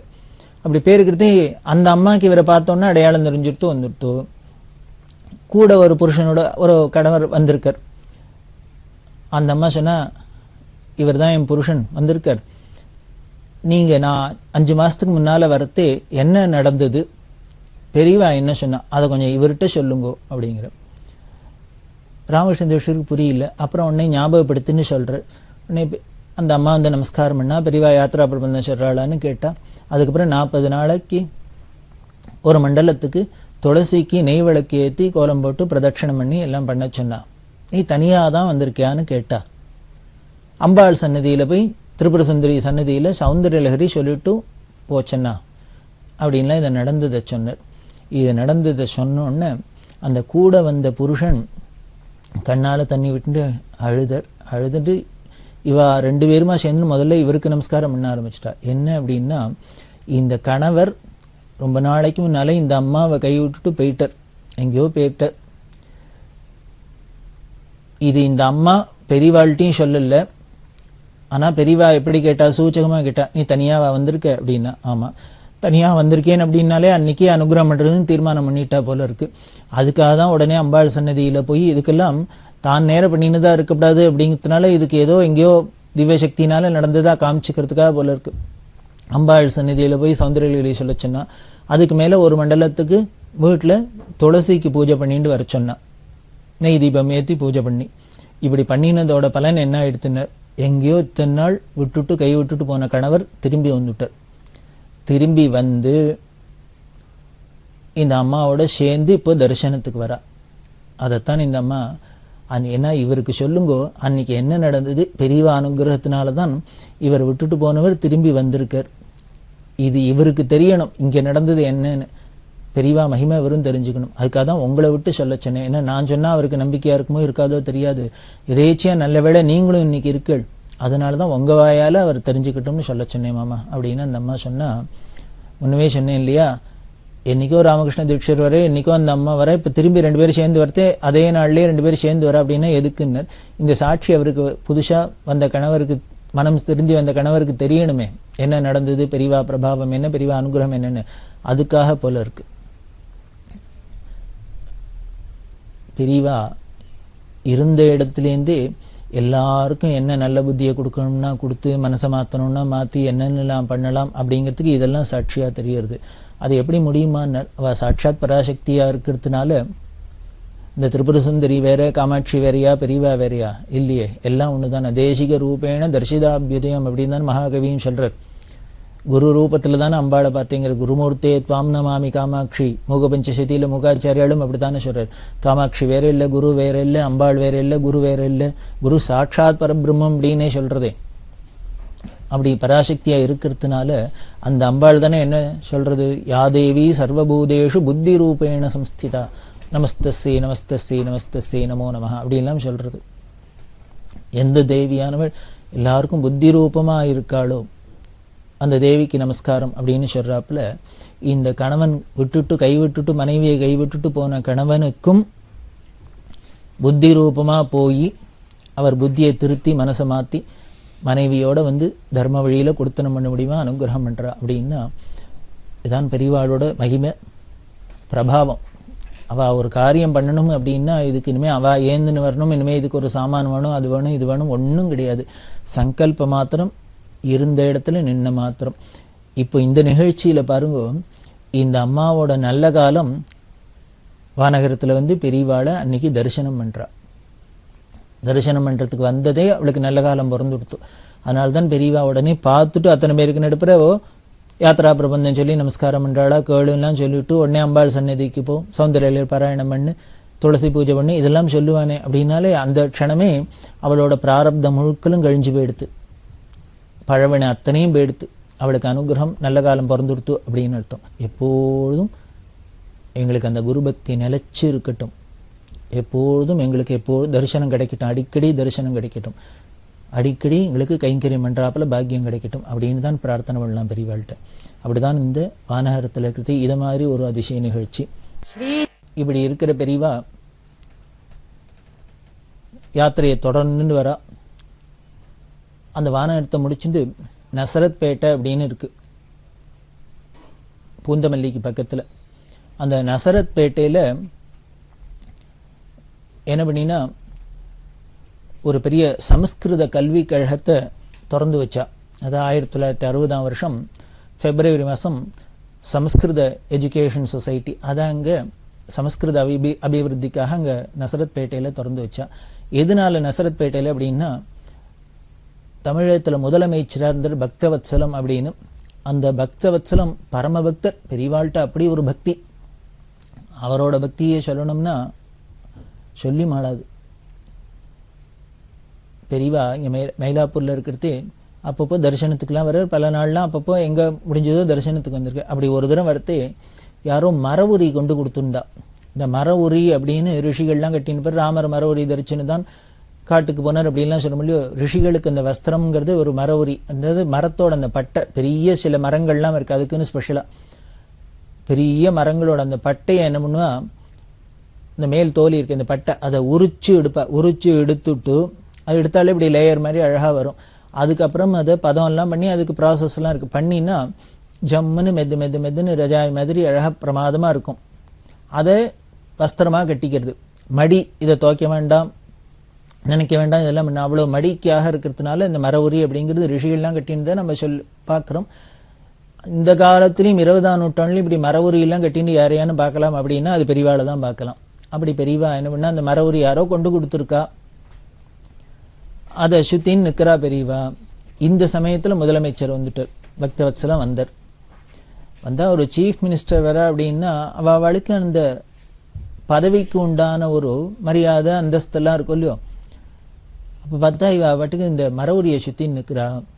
முதலமைச்சர் வந்து நமஸ்காரம் பண்ணோன்னு பெரியவா அவர் தப்பா நினச்சிக்க கூடாது அப்படின்னு சமாளிக்கிறாப்புல தமாஷ்க்கு சொன்னா, இவர் நான் அப்படிதான் காட்டு மிராண்டி, எத்தவனா சுத்தின்னு நிற்பேன், அதனால நீ ஒன்றும் கண்டுக்காத அப்படின்னா. ஏன்னா இவர் இலையை கட்டின்னு தழையை கட்டின்னு இருக்கிறாப்புல இந்த மரவரியை கட்டின்னு இருக்கிற ஒரு சீய மரத்தே அப்படின்றது. அதுக்காக இவ சொல்றா, நான் ஒரு காட்டு மிராண்டி, இப்படிதான் எத்தவனா சுத்தின்னு நிற்பேன், அதனால நீ எல்லாம் கண்டுக்காத அப்படின்னு சொன்னா, உடனே அவர் சொன்ன வார்த்தை அவரோட பக்தியை வெளிப்படுத்துறது. அவர் என்ன சொன்னு, எனக்கு ஜென்மாந்திர பாக்கியம், ஜென்மாந்திரத்துல பண்ணி பாக்கியம் இருந்ததுனால இப்படி மரவுரியில ராமச்சந்திரமூர்த்தியா பெரியவாளை தரிசனம் பண்றாப்புல கிடைச்சது. ராமர் காட்டுக்கு போயிருக்கிறதே எப்படி இருந்திருப்பார், கோதண்டபாணியா மரவுரியோட இருந்திருப்பார் அப்படின்னு தெரியாது. ஆனா இன்னைக்கு என்னோட ஜென்மாந்திர பாக்கியம் அந்த ராமரோட மறுவடியுமான பிரத்யக்ஷ ராமரை பெரியவாளை இப்படி மரவுரியில தரிசனம் பண்றேன், அதனால ராமரா எனக்கு இன்னைக்கு தரிசனம் கிடைச்சது, அதனால மகாபாகியம் அப்படின்னு அவர் உடனே பதில் சொன்னார். இது அவரோட மனோபாவத்தை காமிக்கிறது, பக்தியை பெருக்க காமிக்கிறது. அப்படிதான் இருந்த ஒரு பெரிய பரமபக்தர் பக்தவத்சலம். இன்னும் பல சந்தர்ப்பங்கள்ல அவரோட பக்தி எப்படியெல்லாம் வெளிப்பட்டதுன்னு பார்த்துட்டே வரப்போம். அந்த பக்தவத்சலத்தோட மருமகன் CN வரதராஜன் அப்படிங்கிறவர், அவரும் இந்த குடும்பமே பரம பக்தியோட தான் இருந்திருக்கு பெரியவாள்கிட்ட. இந்த CN வரதராஜன் என்ன பண்ணார், ஒரு 10 ஏக்கர் நிலம் இந்த நசரத் பேட்டையில பெரியவாளுக்கு தானம் பண்ணினர், மடத்துக்காக கொடுத்தார், நல்ல காரியங்களுக்கு உபயோகப்படுத்தணும் அப்படின்னு. அதனால இந்த நசரத் பேட்டையில CN வரதராஜன் அவர்கள் 10 ஏக்கர் நிலம் கொடுத்ததுனால அதை சமஸ்கிருத அபிவிருத்திக்காக அதை அங்கே ஒரு கல்வி சாலை அமைக்கணும் அப்படின்ட்டு தான் பெரியவா அந்த 1960ஆம் வருஷம் அந்த நசரத் பேட்டையில் சமஸ்கிருத கல்விக் கழகத்தை துவக்கி வச்சா. அப்படி இந்த நசரத் பேட்டை தாண்டி வருஷா கொஞ்சம் கொஞ்சமாக யாத்திரை பண்ணிட்டு 1960ஆம் வருஷம் மார்ச் மாதம் 16ஆம் தேதி அடையப்பலம்னு இருக்கு, நார்த்தார்காடு ஜில்லையில் வேலூர் பக்கத்தில் அந்த பக்கம் அடையப்பலம் அப்படின்னு. அங்கே காளகண்டீஸ்வரர் அப்படின்னு சுவாமி, அந்த காளகண்டீஸ்வரர் கோவில் கும்பாபிஷேகத்துக்காக பெரியவா போனா. புதுப்பிரியான்னு சொல்லக்கூடிய ஜெயேந்திர சரஸ்வதி சுவாமிகள் பெரியவா 2 பேருமா அங்கே கும்பாபிஷேகத்துக்கு போனா. இந்த அடையப்பலம் கோவிலில் என்ன ஒரு பெரிய விசேஷம் அப்படின்னா, அப்பைய தீட்சிதர் அப்படிங்கிற ஒரு மகான் இருந்தார். இந்த அப்பைய தீட்சிதர்ங்கிறவர் பெரிய மகான், மகா வித்வான், 104 கிரந்தங்கள் எழுதியிருக்கார். அப்படி 104 கிரந்தங்கள்லாம் எழுதின அந்த தீட்சிதருக்கு சின்ன பொம்மன் அப்படிங்கிற ராஜா கனகாபிஷேகம் பண்ணினான். அந்த கனகாபிஷேகம் பண்ணின அந்த பவுனை என்ன பண்ணார் தீட்சிதர், அடையப்பலம் தீட்சிதர், அப்பைய தீட்சிதர் தான் துளி கூட அதை சொந்த உபயோகத்துக்கு எடுத்துக்காத தன்னோட சொந்த ஊரான அடையப்பலத்துல ஒரு பெருமாள் கோவில், சிவன் கோவில் 2 கட்டினார். அப்படி கட்டப்பட்டு தான் இந்த கோவில். மகானான அப்பைய தீட்சத்தினால அவர் ஊர்ல அடையப்பலத்துல கட்டப்பட்டு தான் இந்த சிவன் கோவில், பெருமாள் கோவில். ராஜா சின்ன பொம்மன் பண்ணின கனகாபிஷேகத்தில் இருக்கிற பவுனை வச்சுன்னு கோவில் கட்டினா. அந்த கோவில் ரொம்ப சீத்தலமாக இருந்தது. அப்பப்போ அதை ரெனோவேட் பண்ணி புனருத்தாரணம் பண்ணி கும்பாபிஷேகம் பண்ணுமே, அப்படி பண்ணணும் அப்படிங்கிறது 1958ஆம் வருஷம் வாக்கில் அந்த ஊரை சேர்ந்து இந்த ராமகிருஷ்ண தீட்சிதர் அப்படின்னு சொன்னேன். இவர் அந்த அடையப்பலம் அப்பைய தீட்சர் வம்சத்தில் பரம்பரையில் வந்தவர் தான். இந்த ராமகிருஷ்ண தீட்சர் இவாள்லாம் வந்து பெரியவாள்கிட்ட 58ஆம் வருஷமே கேட்டா, இந்த அடையப்பலம் கோவில் ரொம்ப சீத்தலம் அடைஞ்சிருக்கு, அதை ரெனோவேட் பண்ணி கும்பாபிஷேகம் பண்ணினா தேவையில்லை, பெரியவா அனுகிரகம் பண்ணணும் அப்படின்னு சொல்ல, பெரியவா சொன்னா அவசியம் பண்ணணும், ஆனா நீ ஒன்று பண்ணு, அது ராஜா கனகாபிஷேகம் பண்ணின பவுனை வச்சிருந்து கட்டின கோவில், அது மகானான அப்பைய தீட்சிதர் கட்டியிருக்கார். அவர் சாஸ்திரத்துக்கு வேதத்துக்கு என்னெல்லாம் கைங்கரியம் பண்ணிக்க 104 கிரந்தங்களை எழுதினவர். அதனால இப்படி சாஸ்திர அஸ்திவாரத்தில் அடிப்படையில் எழும்பின அந்த கோவிலுக்கு வெளியில போய் யாச்சகம் பண்ணி நீ அதை கலெக்ட் பண்ணி கும்பாபிஷேகம் பண்ணக்கூடாது. நீ ஒன்று பண்ணு, கோயம்புத்தூர் ஜில்லாவில் கே வில்லேஜஸ் அப்படின்னு இருக்கு. அந்த கே வில்லேஜஸ் அப்படின்னு ஒரு 4-5 ஊர் இருக்கு, குளஞ்சிவாடி இது மாதிரி இல்லாமல் சொல்லுவா. அந்த ஊர்லாம் போய் அப்பைய தீட்சரோட இந்த 104 கிரந்தங்கள்லேருந்து இதான கிரந்தங்கள்லாம் எடுத்துன்னு உபன்யாசம் பண்ணு. உபன்யாசம் பண்ணினா அந்த உபன்யாசம் பண்ணுறதுக்கு யாரானே ஏதான சம்பாவனை பண்ணுவாளோ இல்லையோ, அந்த சம்பாவனையெல்லாம் கொண்டு வந்து அப்படியே ஈஸ்வரார்ப்பணமாக இந்த கோவில் ரெனோவேஷன் கும்பாபிஷேகத்துக்காக அர்ப்பணம் பண்ணு. இதுக்கப்புறம் இந்த விஷயம் தெரிஞ்சு யாரெல்லாம் வந்து கொடுக்குறாளோ அதெல்லாம் வச்சுன்னு நீ இந்த கும்பாபிஷேகத்தை சிறப்பாக பண்ணலாம். நீனாவே அவளாவே கொண்டு வந்து கொடுத்து தான் வாங்கிக்கணுமே, நீ போய் கேட்கக்கூடாது, யாச்சகம் பண்ணக்கூடாது அப்படின்லாம் உத்தரவு பண்ணி இந்த 58ஆம் வருஷம் இவர் பேருந்தர் இந்த கே வில்லேஜஸில் கோயம்புத்தூர் ஜில்லாவில் போய் உபன்யாசம்லாம் பண்ணி அதுக்கு வந்த திரவியங்கள்லாம் எடுத்துன்னு பெரியவாள்கிட்ட வர வந்து பெரியவா ஈஸ்வரார்ப்பணம் பண்ற. இப்போ பெரியவா கேட்குறா, போன விஷயம் என்னாச்சு, சுக்லபக்ஷமா கிருஷ்ணபக்ஷமா அப்படின்னு சங்கேதமா கேட்குறா. அதாவது கிருஷ்ணபக்ஷனா தேஞ்சு போகிறது, சுக்லபக்ஷனா வளர்றது. இப்படி கோவில் கும்பாபிஷேகத்துக்காக கலெக்ஷனுக்காக போனையே உபன்யாசம் பண்ணி கலெக்ட் பண்ணிட்டு வரணும்னு போன காரியத்தில் ஏதான தேறித்தா வந்துதா இல்லை பேடுத்தா அப்படிங்கிறதுக்கான என்ன சுக்லபக்ஷமா கிருஷ்ணபக்ஷமா அப்படின்னு கேட்டால் உடனே இந்த ராமகிருஷ்ண தீட்சை என்ன பதில் சொன்னார் பெரியவாள்கிட்ட அப்படின்னா, அவர் சொல்லுவார், என்ன நம்ம ஏதான பதிலான்னு சொல்லிட முடியுமா என்ன, அந்தர்யாமியாக இருந்து பெரியவா சொல்ல வைக்கிறதுனால ஸ்புரிக்கிறதுனால நம்மள அறியாத நமக்கும் அவ சந்நிதியில் போனால் எப்படி அம்பாள் சந்நிதியில் அம்பாள் கிருப்பையினால ஒரு ஊமையே கவியாயிடுறதோ, பேசுகிறவாளுக்கு இனிமேல் பேச்சு நன்னா பேசுறது கேட்பானே. உடனே தீட்சை என்ன சொன்னார், பெரியவா அனுகிரகத்தில் நித்திய பௌர்ணமியாக இருக்குது அப்படின்னா, எப்பொழுதும் நிரம்பி இருக்கு, பூர்ணமாக இருக்கு. பெரியவா பேஷ் பேஷ் அப்படின்னு அதை ரொம்ப ரசிச்சுட்டு அந்த வந்த திரவியத்தை அப்படியே ஈஸ்வரார்ப்பணமாக கோவில் கும்பாபிஷேகத்துக்கு வச்சுக்கோ. இதுக்கப்புறம் இனிமேல் இந்த விஷயம் தெரிஞ்சு விஷயத்தை எல்லாத்தையும் சொல்லு, யாரெல்லாம் கொண்டு வந்து திரவியம் கொடுக்குறாளோ அதை வச்சுன்னு இந்த கோவில் கும்பாபிஷேகத்தை பண்ணலாம் அப்படின்னு தான் சொல்லி 58ஆம் வருஷம் ஆரம்பிச்சது. 60ஆம் வருஷத்துக்குள்ளே 2 வருஷத்துக்குள்ளே எல்லாம் திரவியங்கள்லாம் வேணுங்கிறத எதோ இஷ்டமாக வந்து பிரமாதமாக கும்பாபிஷேகம் 60ஆம் வருஷம். பெரியவா அதுக்கு தீட்சிதரோட அந்த பிரபல கிரந்தங்கள்லாம் வச்சுன்னு பெரிய வித்வான்கள்லாம் நூற்றுக்கணக்கான வித்வான்கள் எல்லாம் கூப்பிட்டு அங்கே பெரிய சதஸ்லாம் வச்சு சாஸ்திர சதஸ்லாம் வச்சு அந்த அடையப்பலங்கோவில் கும்பாபிஷேகத்தை ரொம்ப விமர்சையாக பண்ணினா. அதில் முக்கியமான விஷயம் என்னென்னா, இந்த 58ஆம் வருஷம் போய் இவர் கேவில் வில்லேஜஸில் போய் கலெக்ஷன் பண்ணிட்டு வந்தார் இல்லையா, உபன்யாசம் பண்ணி அதை கொண்டு ஈஸ்வரார்ப்பணமாக வச்சோன்னு பெரியவா சந்தோஷப்பட்டு என்ன பண்ணா, ஒரு ஒத்த ருத்ராட்சம் கொண்டு வர சொல்லி அந்த ருத்ராட்சத்தை இந்த ராமகிருஷ்ண தீட்சைட்ட கொடுத்து வலது கையில் கயத்தில் கட்டிக்கோன்னா. இவர் சரின்னு வாங்கிட்டு வந்துட்டார். பொதுவாக ருத்ராட்சம் கொடுப்பா, அந்த ஒத்த ருத்ராட்சமாக இருந்தால் ஒரு சேப்பு கயத்தில் கோத்து கழுத்தில் கட்டிக்கிற வழக்கம். பெரியவா என்ன சொல்லான்னா, கயத்தில் கோத்து வலது கையில் கட்டிக்கோ அப்படின்னு சொல்லியிருக்கா. இவருக்கு புரியல, சரி ஏதோ பெரியவா சொல்றா கேட்கலாம் அப்படின்னு கட்டின்னு விட்டார். இப்படி கட்டின்றது என்ன ஆச்சு அப்படின்னு, எதுக்கு பெரியவா ருத்ராட்சத்தை கொடுத்து வலது கையில் கட்டிக்க சொன்னா, ஆச்சரியம் என்ன அப்படின்னா, அதுக்கப்புறம் 1980ஆம் வருஷம் வாக்கில் கிட்டத்தட்ட 22 வருஷம் ஆயிடுது. 22ஆம் வருஷம் அப்படி கையிலே தான் கட்டின்னு இன்னமும் கட்டின்னு இருக்கார். அப்படி இவர் வில்லிவாக்கத்தில் இருந்தார், ஒரு ஸ்கூலில் உத்தியோகமாக இருந்தார் அப்படின்னு சொன்னோம். இவர் ஸ்கூல்லேருந்து ஒரு நாளைக்கு என்ன பண்ணுறார், இந்த 20ஆம் நம்பர் பஸ்ஸில் ஏறி, பாரிஸ்லேருந்து 20ஆம் நம்பர் பஸ்ஸில் ஏறி வில்லிவாக்கம் போகிறார். பஸ்ஸில் ஏறி உட்காந்துட்டார். ரொம்ப அசதியாக இருந்தது. இந்த வலது கையை அப்படி இந்த ஜன்னல் அப்படி கையை வச்சுட்டு உட்காந்துருக்கார். வண்டி போக கிளம்புறதே இவர் தூங்கி போயிட்டார். அந்த வண்டி எங்கேயோ நின்று இருக்கு போல இருக்கு, 4 கார்னரில் சிக்னல். அப்போ என்ன ஆகிருக்கு, இந்த பக்கத்துலேருந்து வந்து ஒரு பெரிய லாரி கண்ட்ரோல் இல்லாத நேரம் இந்த பஸ்ஸில் வந்து மோதி எடுத்தோம். எங்கே மோதித்துன்னா, எந்த இடத்துல ராமகிருஷ்ண தீட்சை உட்காந்துக்கிறோம் அந்த ஸ்பாட்டுக்கு நேரம் வந்து மோதித்து. மோதினா அந்த கை இப்படி வெளியில் வேற வச்சுன்னு இருக்கார், வலது கை. லாரி வந்து மோது பெரிய ஒரு ஆக்சிடென்ட் ஆகி இவருக்கு ஆஸ்பத்திரிக்கு போய் தான் நினைப்பே வந்தது. இவர் ஏதோ பஸ்ஸில் உட்காந்து தூங்கினது தான் தெரியும். அதுக்கப்புறம் பார்த்தா ஆஸ்பத்திரியில் கட்டோட படுத்துட்டு இருக்க. அப்படி ஆயிடுத்து. ஆனால் அந்த விபத்து நடந்ததுக்கு கையே பெயர்க்கணும். ஆனால் கை போகாத என்ன ஆயிடுத்து, இன்னி வரைக்கும் மடத்தில் ஸ்ரீமுகம்லாம் எழுதணும்னா அவர் தான் எழுதின்னு இருக்கார், லெட்டர்லாம் எழுதின்னு இருக்கார், ஸ்ரீமுகம்லாம் எழுதின்னு இருக்கார். இன்னி வரைக்கும் கைங்கரியம் பண்ணிட்டு இருக்கார். வயசு கிட்டத்தட்ட 90 வயசு ஆகிடுது. இன்னமும் கைங்கரியம் பண்ணிட்டு இருக்கார். அப்படின்னா எதனால, அவர் சொல்ற பெரியவா கொடுத்த அந்த ருத்ராட்ச மகிமையினால.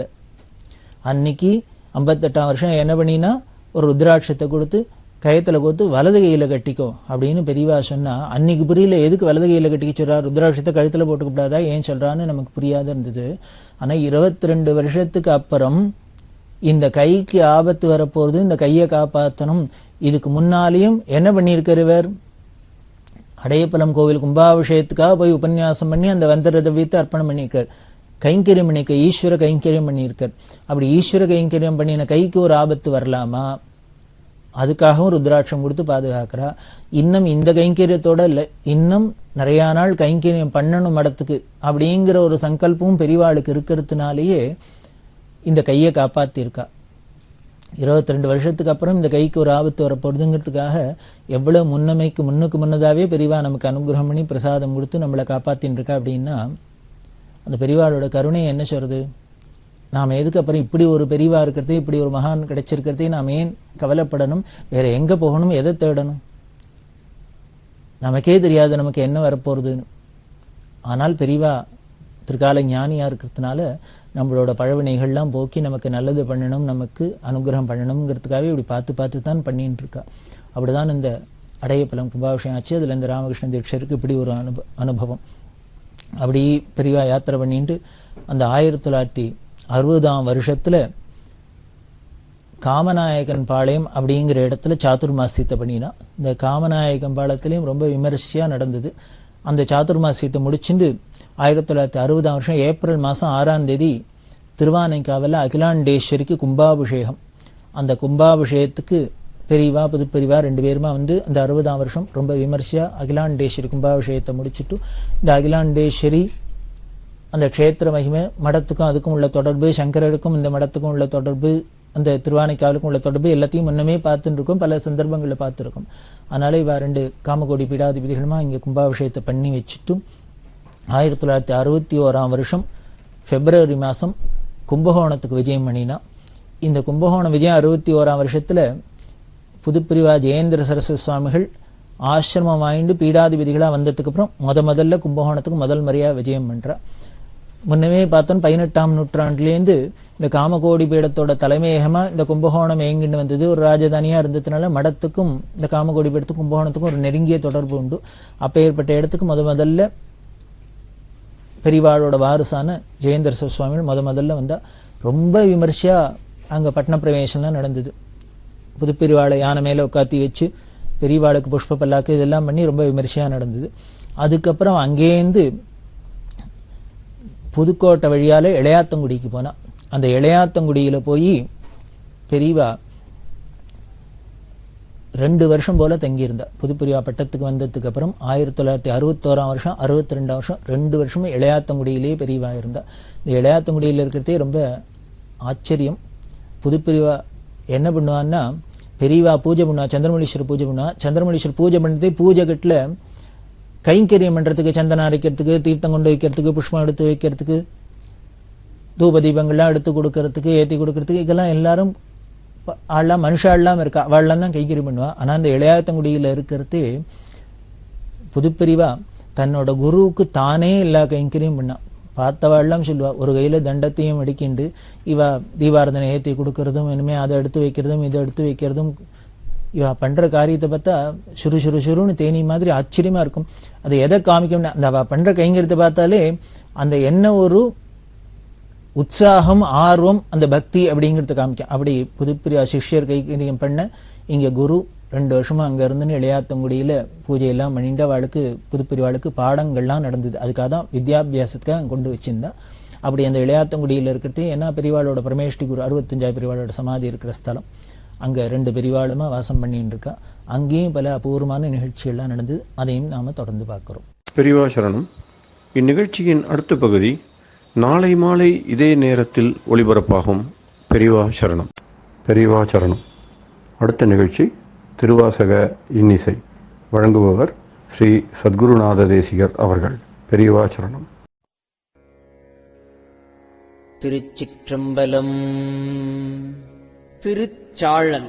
பூசுவதும் வெண்ணீர் பூம்பதுவும் பொங்கரவும், பூசுவதும் வெண்ணீர் பூம்பதுவும் பொங்கரவும், பேசுவதும் திருவாயால் மறைபோலும் காணேடி, பூசுவதும் பேசுவதும் பூம்பதுவும் கொண்டு என்னை, பூசுவதும் பேசுவதும் பூம்பதுவும் கொண்டு என்னை, ஈசனவன் எவ்வுயிர்க்கும் இயல்பானான் சாழலோ.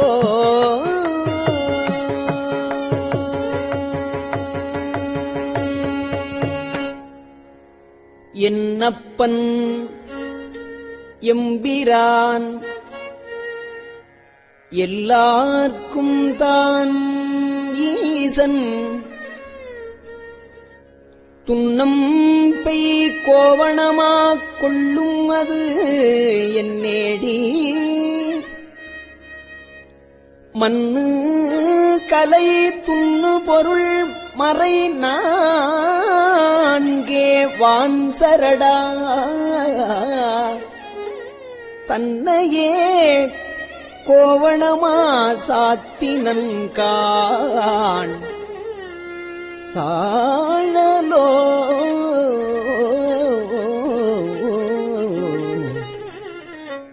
கோயில் சுடுகாடு கொல்புலி தோல் நல்லாடை தாயுமினி தந்தையிலே தான் தனியன்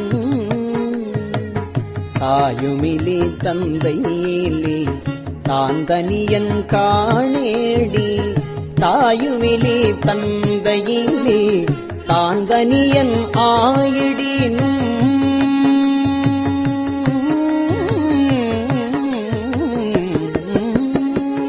தாயுமிலி தந்தையிலே தான் தனியன் ஆயிடினும் தாயுமிலி தந்தையிலே தான் தனியன் ஆயிடினும் காயில் உலகனைத்தும் காயில் உலகனைத்தும் கற்பொடிகான் சாழலோ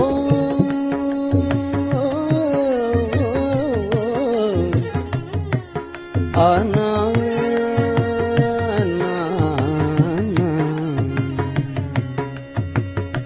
அயனை அனங்கனை அந்தகனை சந்திரனை அயனை அனங்கனை அந்தகனை சந்திரனை பயனங்கள் மாயா படு செய்தான் காணேடி பயனங்கள் மாயா படு செய்தான் காணேடி நயனங்கள் மூன்றுடைய நாயகனே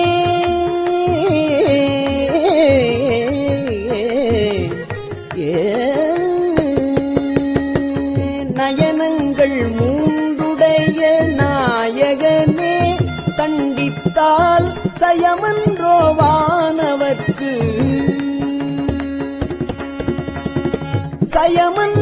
சயமன்றோவானவர்க்கு தாழ்குழலாய் சாழலோ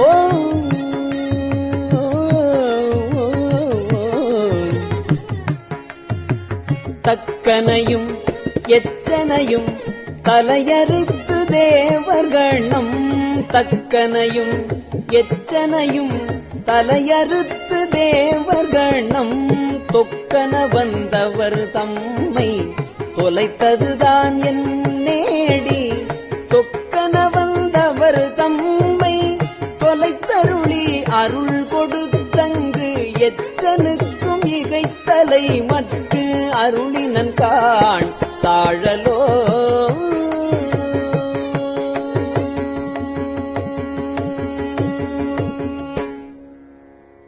அலரவனும்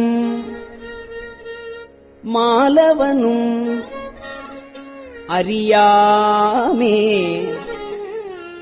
அழலுருவாய் நிலமுதற் கீழ் அண்டம் முற நின்றதுதான் என் நேடி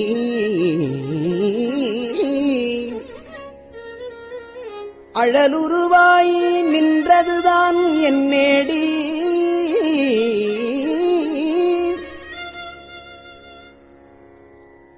நிலமுதற்கீழ் அண்டம் முற நின்றில நேல் இருவரும் தம்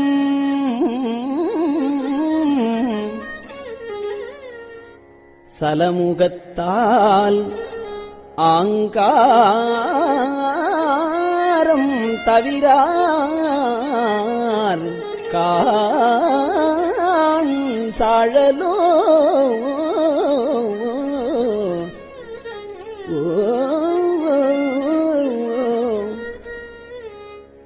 மலை மகளை ஒரு பாகம் வைத்தலுமே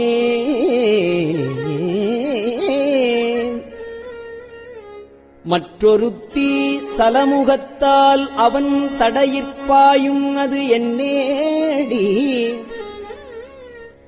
சலமுகத்தால் அவன் சடையிற்பாய்ந்திலேல்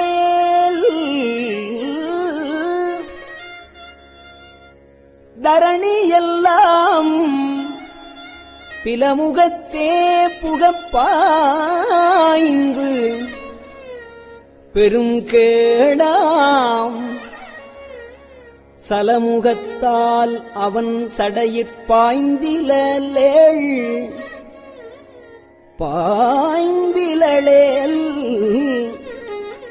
தரணியெல்லாம் பிலமுகத்தே புகப்பாய்ந்து பெரும் கேடாம் சாழலோ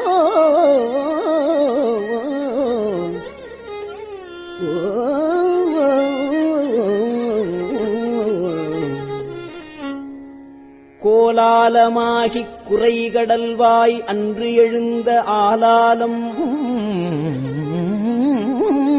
உண்டான் அவன் சதுர்தான் என்னேடி ஆலாலம் உண்டான் அவன் சதுர்தான் என்னேடி ஆலாலம் உண்டிலனேல் அன்று அயன்மால் ஆலாலம் உண்டிலனேல் அன்று அயன் மால் உள்ளிட்ட மேலாய தேவரெல்லாம் வீடுவர்கான்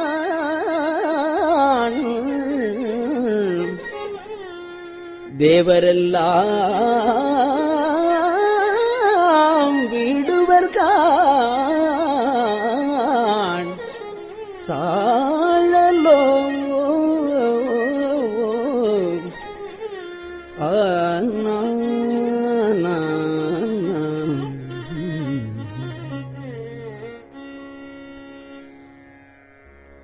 தென்பால் உகந்தாடும் தில்லை சிற்றம்பலவன்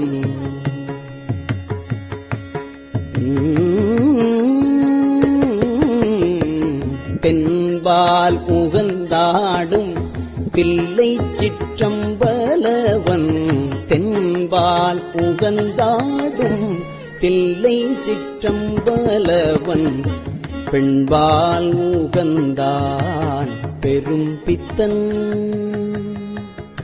தென்பால் உகந்தாடும் தில்லை சிற்றம்பலவன் பெண்பால் உகந்தான் பெரும் பித்தன் காணேடி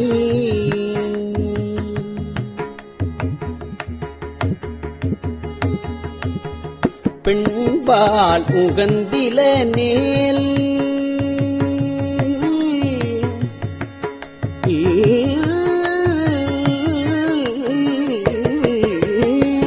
பெண்பால் உகந்தில நேல் பேதாயிரு நிலத்தோர் பெண்பால் உகந்தில நேல் பேதாயிரு நிலத்தோர் பெண்பாலியோகைதி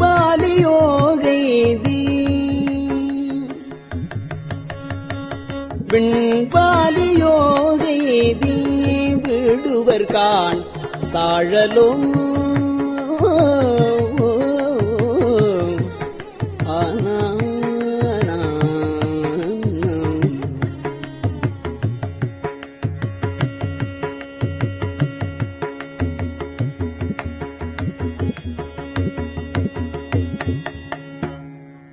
தான் அந்தம் இல்லான் தனை அடைந்த நாயேனை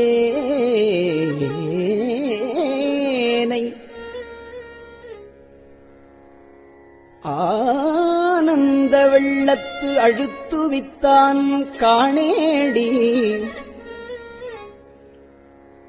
ஆனந்த வெள்ளத்து அழுத்துவித்த திருவடிகள்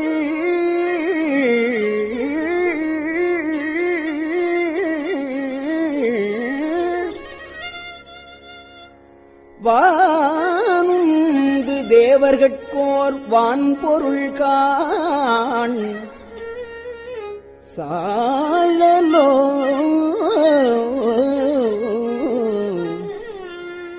சாழலோ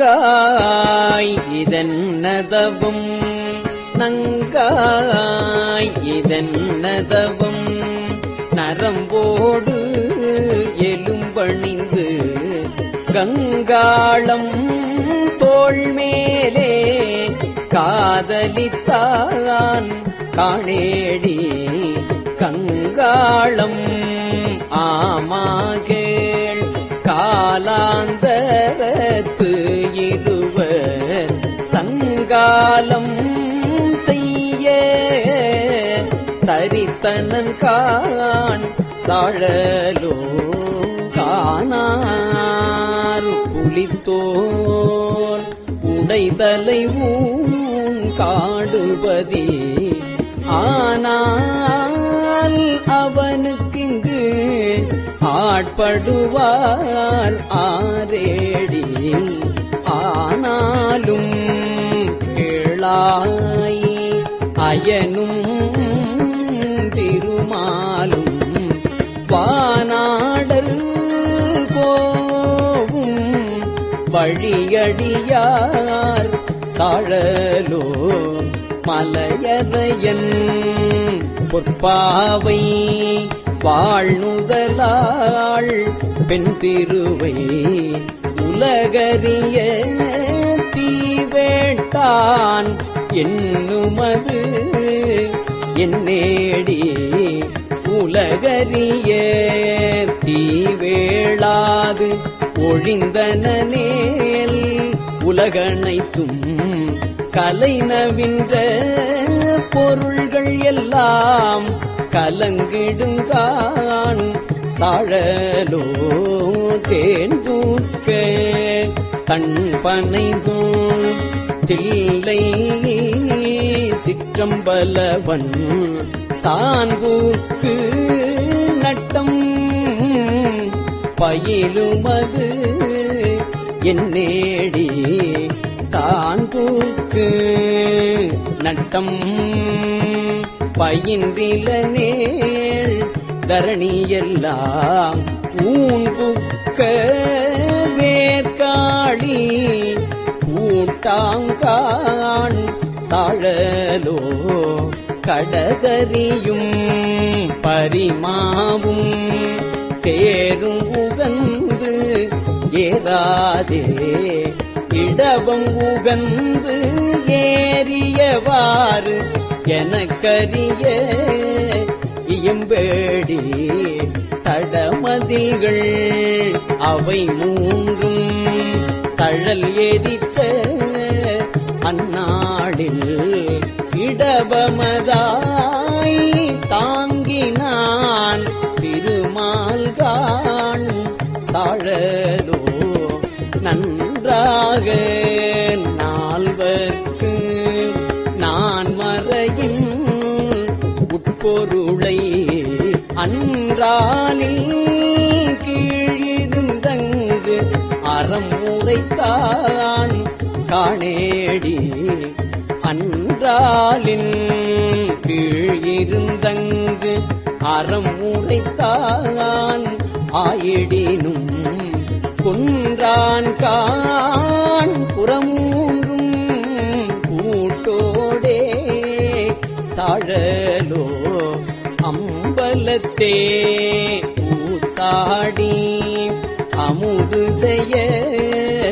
பலிதிரியும் நம்பனையும் தேவன் என்று நண்ணுமது என்னேடி நம்பனையும் ஆமாகேள் நான் மறைகள் தாமரியா எம்பெருமான் ஈசா என்று ஏத்தினகான் சாழலோ சலமுடைய சலந்தரந்தன் உடல் தடிந்த நல்லாழி நலமுடைய நாரணற்கு அன்று அருளியவாறு என்னேடி நலமுடைய நாரணன் தன் நயனம் கிடந்து அரண்அடிக்கீழ்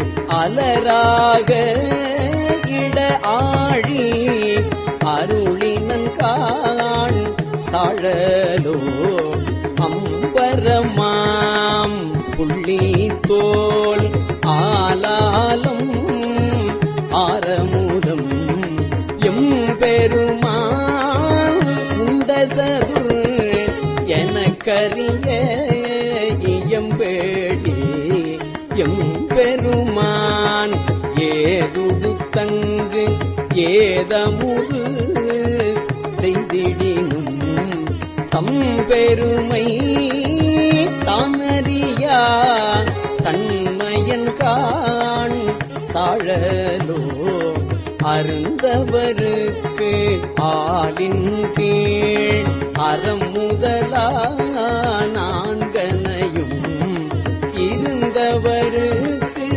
அருளும் அது எனக்கரிய இயம்பேடி அருந்தவருக்கு அறமுதல் நான்கு அன்றருளி செய்தில நேல் திருந்தவருக்கு உலகியற்கை தெரியாகான் சாழலோ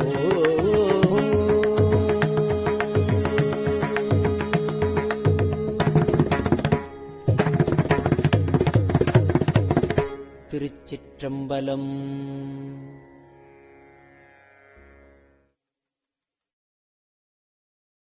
பெரியவா சரணம். இந்நிகழ்ச்சியின் அடுத்த பகுதி நாளை மாலை இதே நேரத்தில் ஒளிபரப்பாகும். பெரியவா சரணம். பெரியவா சரணம். பெரியவா வானொலியின் இன்றைய நிகழ்ச்சிகளின் நிறைவாக திருப்பொன்னூசல் வழங்குபவர் சத்குருநாத தேசிகர் அவர்கள். பெரியவா சரணம். திருச்சிற்றம்பலம். திருப்பொன்னூசல். ஆணோ அலியோ அறிவையோ என்று இருவர் காணா கடவுள் கருணையினால் தேவர்குழாம் நாணாமே உய்ய ஆட்கொண்டு அருளி நஞ்சுதனை ஊனாக உண்டருளும் உத்தரகோசமங்கை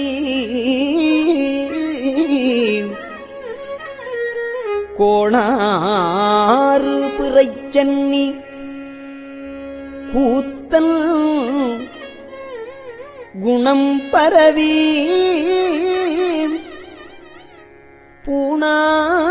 பூணாறு பணமுலையீர் பொன்னூசலாடாமோ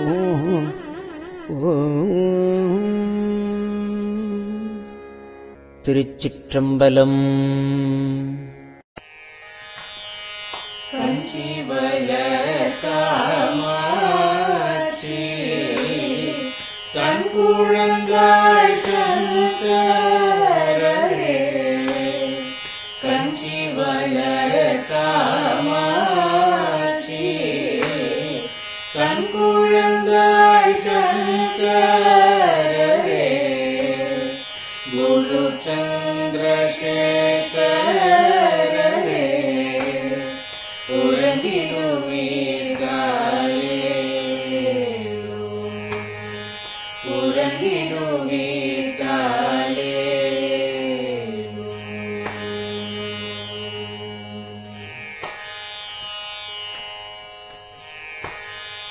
ஆதிகுரு சங்கரராய் அன்றொரு நாள் வந்தவரே அறுபத்து எட்டாகும் பீட்டபதி காலே ஏழுலகும் பூப்பவரே காப்பவரே கடப்பவரே எல்லோர்க்கும் அருள்பவரே உலகிடுவீர் தாயே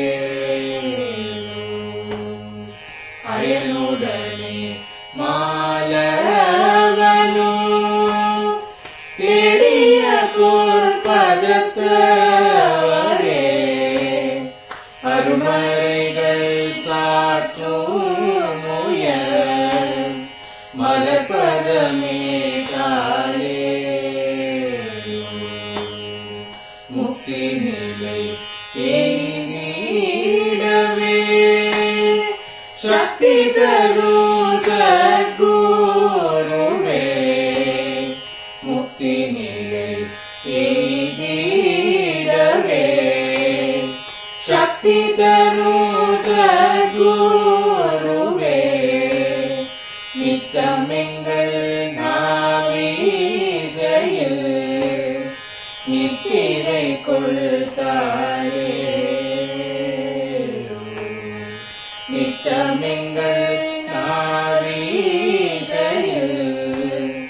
நித்திரை கொள்தாளே நித்தமெங்கள் நாவீசையில் நித்திரை கொள்தாளே